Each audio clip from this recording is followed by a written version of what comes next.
राम राम जी साਰਿਆਂ ने। तो आज आए गया है अपना हरियाली भरा तीज का त्योहार।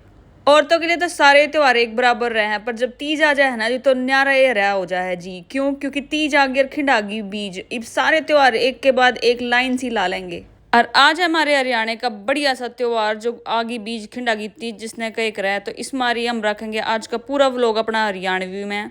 प्रॉपर गाम्या में तो तीज का आज भी वो चाव है, पर नुकसान तो उड़ा हो जाए है जब आ जाए है अपने गांव के और दौरे सी शहर। मतलब कि गाम्या ने छोड़ छोड़ के जब लोग शहर की संस्कृति ने अपनाने लग जाए ना, उस टाइम पे हमारे त्योहार खून लग जाए। और वो होने लग रहा था हमारे गांव में कई साल है। हमारा गांव तो ईसा नगर निगम के अंडर आया, अक्की में भी संस्कृति ना रही। क्यों? सब अपने मॉडर्न हो गए और सब अपने रूट्स ने भूलते चले गए। पर हमारी चाची सुनीता ने एक इतनी अच्छी पहल करी है ना, जितना सराहूं मैं उतना थोड़ा है। हमारा गांव बस ही आ गया है RWA के अंडर, और जिसकी प्रधान है मेरी चाची सुनीता। और हम लुगाई तो है परम शक्ति, पर वो परम शक्ति गल जब थोड़ी पढ़ाई भी आ जाए ना, और दोनों का कॉम्बिनेशन जब बन जाए, उन दोनों की मेल ने कोई नहीं रोक सकता। और यो लग रहा था हमारे गांव में इसी पढ़ी लिखी समझदार और खुश मिजाज औरत हमारे गांव की प्रधान बनी थी। RWA ने संभालन की ताई सारी चीजें ने इकट्ठा करके ले जाने लग रही थी। बोली मैं अपने बालक ने नए मॉडर्न जमाने में जानते नहीं रोकूंगी, पर मैं नू चाहूंगी जो मेरी नई जनरेशन आने लग रही है ना, उन्हें नू भी बेरा हुआ हमारी परंपरा के है और हमारी जड़ के हैं, तो उनको हम नू नहीं सिखा सके अगले भाई पढ़ा पढ़ा के सिखावे। क्यों ना हम उनको प्रैक्टिकल चीजें दिखाएं सारे के सारे, मतलब शामी होएगी और बिना समझाए जब देखते चले जाएंगे बचपन तक अपने आप अपनी जो ये परंपरा है ना इन्हें आगे बढ़ावा देते चले जाएंगे।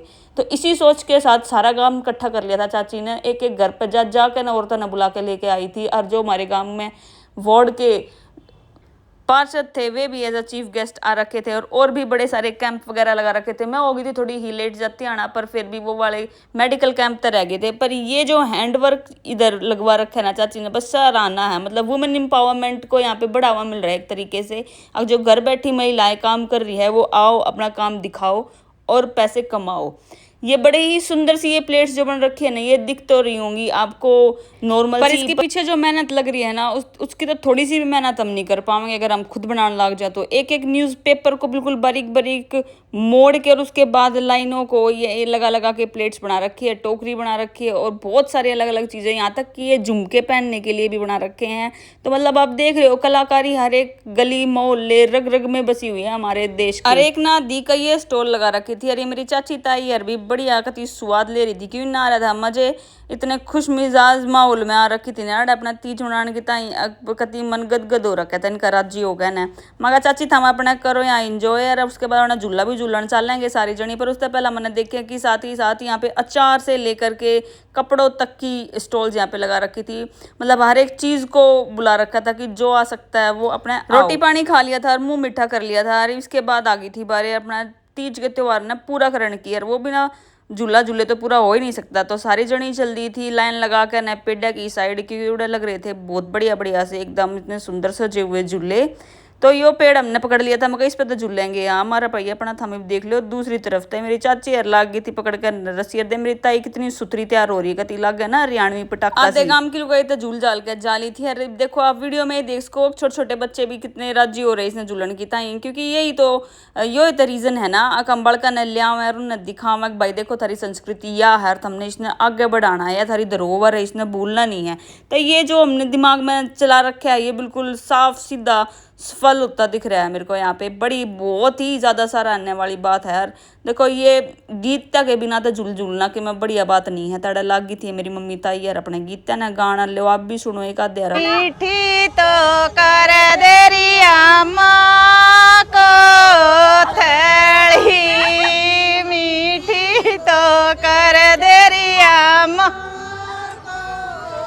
थैली यारी जांगे बाण लानी यार पपैयारी बोल पी पर यारी जांगे बाण लानी यार। हमारे हमारे गांव ने जो तीज का त्योहार मनाने की पहल करी है ना, इसने देखने ताई मारे गांव की औरतें नहीं इकट्ठी हो रही थी, बल्कि देखो बाहर से भी आने लग रही हैं गणी है। या जो मैडम झूला झूलन लग रही है ये यार हैंगी मानेसर की SHO मैडम, यह भी इतनी घनी राजी हो रही थी ना कि बोली जी जो परंपरा खून लग रही थी ना आपका गांव उसने वापस लेकर आने लग रहा है। और मैं आपके गांव के इस काम के थ्रू ना मैं नू चाहूंगी सारे गांव देखें और इंस्पायर होकर ना अपने गांव में के कम्युनिटी सेंटर का सही यूज़ करते हुए ये सारे के सारे कम्युनिटी में इकट्ठे होकर ना त्योहार मनाने ज़रूर रहेंगे। और जिस तरह घर की मुखिया औरत रहे है ना, वैसे अगर गांव की परंपराओं को जिंदा रखने के लिए एक औरत को ही उसकी जिम्मेदारी दे दी जाना तो नू सोच लियो बस आप वो कभी खत्म होंगी ही नहीं। और ऐसा ही होने लग रहा था हमारे गांव में। हमारी सारी की सारी काकी ताई है ना इतनी जज्बे के साथ आ रही थी ना जो हमारी परंपरा है ना उसने कति आगे बढ़ावेंगे तई तम नू है अगले बेरा ना कित खूरे थे कित सोगे थे अगर के करण में लाग गए थे चाहे किम में पीछे छूट गया ऊपर आगे ही हमने डटना नहीं है छोड़ना नहीं है। कति इसने नू के कानून जिंदा रखेंगे और साल दर साल अपने इस तीज के त्योहार ने और घनी सुथरी तरह मनावेंगे अपने गांव में और सबकी ताई बढ़िया और बड़ी मिसाल कायम करेंगे। ना जाऊं ए माँ मेरी सास रे जी जी को ना जाने का इंद्र राजा झुकिया अपने घर परिवार की बेटे होने के नाते जिस तरह अपने घर परिवार और भाई भतीजे ना बढ़ते देख के खुशी हो करना नू है इस गांव की बेटे होने के नाते अपने गांव ने नू बढ़ोतरी की तरफ बढ़ते देख कर ना जो मन में खुशी हुई है ना मैं बता नहीं सकती हूँ। आप तक मका देख के बढ़िया तरिया सब कुछ होने लग रहा है हमारे गांव में। तो अगर आप नहीं मना पाए हो इस साल तीज तो अगले साल बना लियो कोई बात नहीं है। तो हमारी परंपरा हैगी और हर साल आवे हैगी तो कति मौका नहीं छोड़ना। हाँ अगले साल और सब ने कति खुश मिजाज ओके तीज मनानी है। हर अपने चूड़ी पहननी हैगी हरी हरी सारी लुगाइया ने और मेहंदी लियो और सुतरे सुतरे लत्ते पर के तैयार होकर ना फंक्शन करन जियो। तो आज की ताई भाई इतना ही, मिलते हैं अगले व्लॉग में। जय श्री श्याम सभी को। और कि मैं गलती होता माफ कर दियो भाई।